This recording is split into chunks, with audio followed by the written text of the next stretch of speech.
Altamiro, nós dos cinco já tivemos muitas vezes a oportunidade de ouvir as palavras do Altamiro, que trabalha de forma muito importante na comunicação e sempre tentando orientar os sindicatos, no Barão de Tararé. E hoje é uma honra recebê-lo aqui. Por gentileza, passo a palavra para você. Legal. Primeiro eu queria agradecer o convite, agradecer de coração o convite, a Mara que fez esse convite. Segundo, elogiar essa iniciativa, nós estamos num momento muito rico, então é fundamental e complexo, é fundamental debater, trocar ideias, para ver quais os melhores caminhos a seguir. E terceiro, explicitar que eu vou apresentar aqui só algumas problematizações. Vocês é que estão na frente da luta, vocês é que estão tocando o cotidiano da luta dos trabalhadores. Vou só apresentar aqui algumas problematizações para instigar o debate, nisso que eu disse que é um cenário bastante complexo. Eu acho que a gente precisa tentar responder uma pergunta: quais são as perspectivas para a luta dos trabalhadores no próximo período? Quais são essas perspectivas? Os trabalhadores vão ter melhores condições de obter direitos, obter conquistas, melhorar seu padrão de vida ou não? O movimento sindical vai ter mais força ou não? Eu acho que esse é o nó da questão. Quais as perspectivas? Eu tenho para mim que nós estamos num cenário mais positivo, bem mais positivo para a luta dos trabalhadores. Nós começamos a superar, ainda não superamos, mas começamos a superar as trevas bolsonarianas no Brasil, e que vinham de antes do Bolsonaro. O Bolsonaro é fruto de uma circunstância, vindo do período do golpe, sem crime de responsabilidade contra a presidenta Dilma Rousseff, vinha do período da chegada ao poder de um traidor, Michel Temer, e essa negação da política, esse rompimento, essa ruptura, com o processo democrático no Brasil, produziu essa aberração chamada Jair Bolsonaro.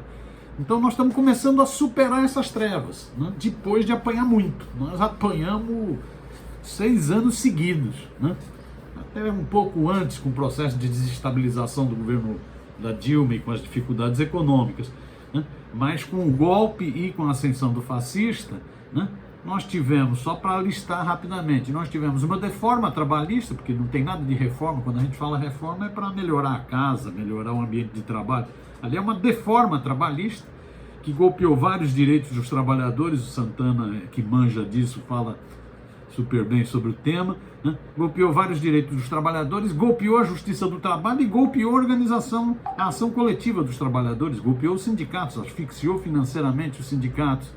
Nós tivemos ainda no governo do traíra Michel Temer o teto de gastos, uma aberração, nem os mais neoliberais dos mais neoliberais imaginavam uma coisa de congelar investimentos em saúde, educação, saneamento, segurança por 20 anos, congelar. Nós tivemos já no governo do fascista Bolsonaro, a deforma previdenciária, nós tivemos a autonomia do Banco Central, por isso que eu estou dizendo que nós estamos começando a superar as trevas. Olha aí, a autonomia do Banco Central está aí. Nós tivemos explosão de trabalho escravo, precarização, ataque aos povos indígenas, então nós só apanhamos, Nós tivemos um brutal retrocesso civilizatório, estou acompanhando um pouco esse caso da violência nas escolas, a partir de Blumenau, com aquele assassinato cruel de 4 criancinhas com uma machadinha. Mas antes disso, só no ano passado foram 10 casos de violência em escola. Teve aquele no Espírito Santo, em Aracruz, são vários, É só ver o retrocesso civilizatório que a gente viveu, o discurso de ódio, o discurso da arma, os ataques às escolas, a coisa da escola sem partido, os ataques a Paulo Freire, uma das pessoas dos educadores mais respeitados no mundo, atacado de forma vergonhosa pelos fascistas brasileiros, Então, o retrocesso civilizatório impressionante, retrocesso civilizatório que abriu a tampa do esgoto, abriu o portão do inferno, veio à tona tudo que há de mais escroto na sociedade, mais nojento, mais egoísta, mais agressivo, mais de preconceituoso, de intolerante, de ódio, né? Veio tudo à tona, né? O esgoto foi destampado, então você vê crescimento do feminicídio, crescimento do racismo, crescimento da violência, né? Tudo isso foi nesse período, foram essas trevas que a gente viveu, né? Essas trevas que não são um fenômeno brasileiro, é um fenômeno mundial, né? Nós estamos tendo uma ofensiva da extrema-direita no mundo, que tem a ver com a própria crise do capitalismo e com o remédio amargo do neoliberalismo, que vai gerando deformações na sociedade. E aqui no Brasil isso se deu de forma muito agressiva, né? Eu fico imaginando daqui a alguns anos a gente tentar entender o que foram esses 6 anos, né? O que foi esse período na história do Brasil. Como que a gente viveu uma regressão civilizatória tão grande, um obscurantismo, um negacionismo, um fascismo na política, um ultra-neoliberalismo nas relações de trabalho, desregulamentação, um ataque à organização dos trabalhadores, às organizações coletivas. Então, esse foi o período que nós vivemos, né? Nós estamos começando a superar, por isso é que eu acho que nós estamos com um cenário mais positivo, né? Um cenário mais positivo, né? Esse cenário mais positivo, ele já vai se mostrando, né? Eu fiquei muito impressionado com essa viagem do presidente Lula à China, né? Depois de 4 anos em que o Brasil foi tido como pária internacional, as pessoas pareciam que tinham medo de pegar na mão do boca podre do Bolsonaro, parecia que era uma coisa tóxica, ninguém nem se aproximava, né? Daquele sujeito que negava vacinação, que não pôde nem comer em restaurante nos Estados Unidos, teve que comer na rua, né? Um sujeito que todo mundo via com aversão. Aquela reunião na Itália, ninguém se aproximou daquele Bolsonaro, né? Um Bolsonaro de agressões, um Bolsonaro de negação de toda a história do Itamaraty. Não é só a história do Itamaraty no período de Lula, Dilma, não, é na história do Itamaraty, de uma política mais soberana, né? Depois então de ver aquela fase do Bolsonaro, ver o que foi essa visita do Lula à China é um negócio impressionante, porque é novamente a postura, né, de estadista, a postura de quem não se dobra a nenhuma potência, né? Não vai se dobrar aos Estados Unidos, também não vai se dobrar à China, né? Mas que sabe se conduzir de forma altiva, ativa, de forma soberana nas relações internacionais. Então o Brasil volta ao mundo, né? Não é mais aquela política do servilismo, né? O Bolsonaro batendo continência para a bandeira dos Estados Unidos, né? É uma política que procura o que é melhor para o Brasil em todas as áreas, né? Política externa altiva e ativa. Mas não só o Brasil voltou no cenário internacional, né? O Brasil volta também reconstruindo coisas que foram desmontadas. Um absurdo que ocorreu nesse período.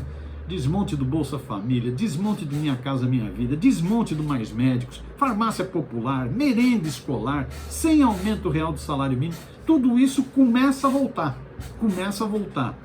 Uma relação mais democrática com os movimentos sociais, com as forças políticas brasileiras, com o Congresso, com os governadores, com o Judiciário, uma relação mais democrática, lógico, com atritos, mas uma relação mais democrática. No caso dos trabalhadores, né? Você teve aí nesse período a montagem de 3 comissões interministeriais com todos os seus problemas, com todos os seus obstáculos, mas comissões interministeriais para discutir salário mínimo, negociação coletiva e fortalecimento de sindicatos, trabalhadores de aplicativos, né, que é uma nova realidade do mundo do trabalho, né? Então, eu acho que esse é um cenário que vai sinalizando mais positivamente. Isso significa que está tudo tranquilo? Não, não está tudo tranquilo. Esse governo Lula vai ter muita dificuldade. Eu costumo brincar, eu estou torcendo para que ele chegue ao final. Estou torcendo para que ele cumpra os 4 anos, porque é isso. O contexto é muito adverso. Eu aponto aqui cinco questões que me parecem que são problemas seríssimos que esse governo tem para enfrentar e que a luta, do ponto de vista dessa perspectiva para os trabalhadores, tem que enfrentar. É um cenário externo, que é isso, é um cenário de muito conflito. Você vê a chiadeira dos Estados Unidos com essa visita do Lula à China. Você vê a chiadeira, ontem eu assisti Globo News, vendo Eliane Cantanhede e outros jornalistas incomodados com o discurso do Lula em Xangai, incomodados com a decisão de procurar fortalecer a relação comercial direta nas moedas chinesa e brasileira, o yuan e o real, incomodados, dizendo que isso é provocação para diante dos Estados Unidos. Quer dizer, é uma mídia com um complexo de vira-lata, realmente. É uma mídia colonizada, a mídia brasileira, né? Então, isso mostra o grau de conflito externo. Tá mutado. Seu som ficou mutado. O som parou, tá mutado. Liga o microfone. Para fazer um muito ligado com o microfone. O meu microfone está mutado? Agora sim. Caiu em que parte, Cristiano? Estava falando da mídia... Goiânia e Castanheira, quando você falou do jornalista. Tá bom. Não sei o que houve aqui que caiu, não mexi em nada, tá bom. Mas vamos lá. Então é isso, você estava falando das dificuldades que esse governo vai ter. É um cenário externo de muitos conflitos, vide esse negócio da visita do Lula à China, né? A chiadeira, né? A irritação dos Estados Unidos, que se acham donos da América Latina, né? De um cenário externo de muitas dificuldades econômicas, vide essa quebradeira de bancos, né? O que sinaliza uma crise financeira de razoável proporção, né? É um cenário econômico muito diferente do primeiro governo Lula em 2002, 2003, né? Muito diferente, onde você tinha um boom das commodities, você tinha uma outra realidade. Então, esse cenário externo de conflitos, de guerra fria que passa a ser guerra quente, e de crise econômica mundial, isso é um dificultador do governo Lula. Outro dificultador do governo Lula, segundo, situação econômica. A situação econômica do Brasil é de destruição. O Brasil foi devastado, né? E o poder do chamado Deus Mercado aumentou muito. Vide essa história do consignado dos aposentados. Foi o ministro da Previdência dizer que ia reduzir os juros do consignado dos aposentados. Os banqueiros simplesmente falaram: ah, é? Então não tem mais consignado, não tem crédito para 7 milhões de aposentados, ponto. Né? Vide essa situação do Banco Central. Nós estamos com uma anomalia, nós elegemos um presidente, mas quem define taxa de juros é um Banco Central autônomo.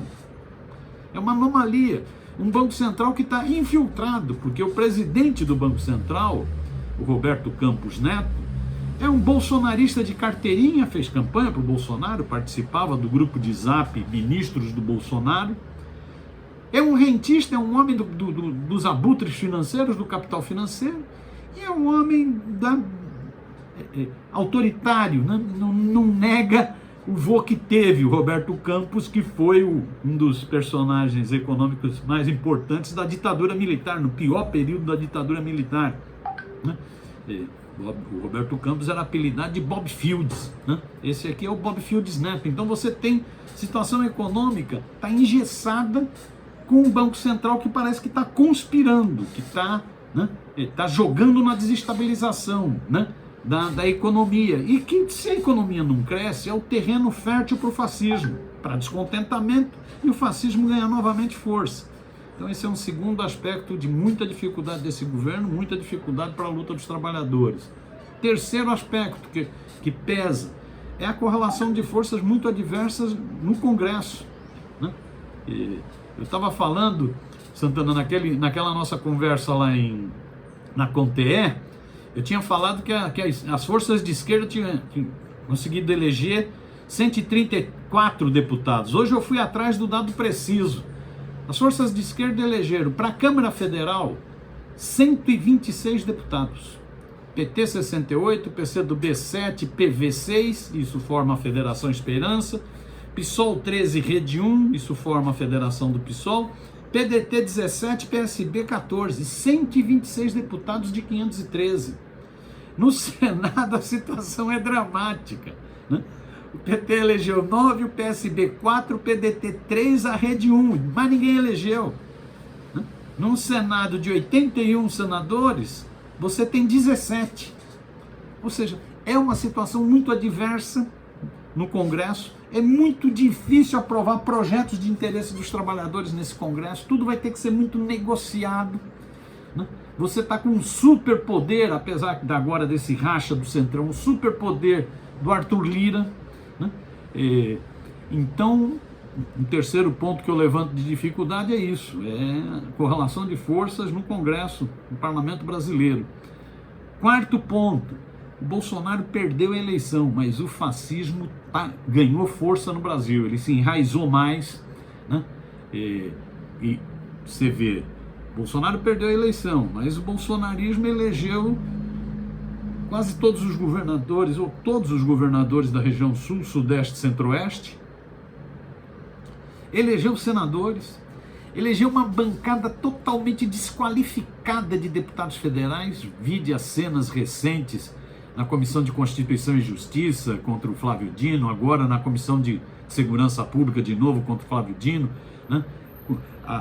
As cenas de baixaria agora no depoimento do ministro dos Direitos Humanos, Silvio Almeida, quer dizer, é uma baixaria, uma turma, até olha que maluquice que nós chegamos, até o pastor Feliciano, que é um bolsonarista raiz, está dizendo que essa turma é muito ruim, que essa turma só dá vergonha, esses bolsonaristas novatos, todos eles só querem clique na internet, só querem lacrar, lacração pura, baixaria pura, né? Então, o fascismo tem força ainda entre os militares, muita força, né? E o fascismo tentou um golpe, né? O fascismo invadiu, quem ia imaginar um negócio desse? O fascismo invadiu o Congresso Nacional, invadiu o Palácio do Planalto e o Supremo Tribunal Federal. Os fascistas dos Estados Unidos, o trumpismo, invadiu o Capitólio, o Congresso, não invadiu a Suprema Corte nem a Casa Branca. Aqui os caras invadiram os três poderes, né? É que o golpe não se concretizou, faltou o que eles achavam que era uma convulsão nacional em apoio, não se deu, e faltou os milicos entrarem com tudo no processo de golpe. Uma vontade muitos tinham, mas não entraram, temeram. Então, o fascismo ainda tem muita força no Brasil. Mesmo essa direita liberal, em que a mídia tenta fazer propaganda, essa direita liberal não consegue suplantar o fascismo, a extrema-direita. A extrema-direita continua com muita força no Brasil, né?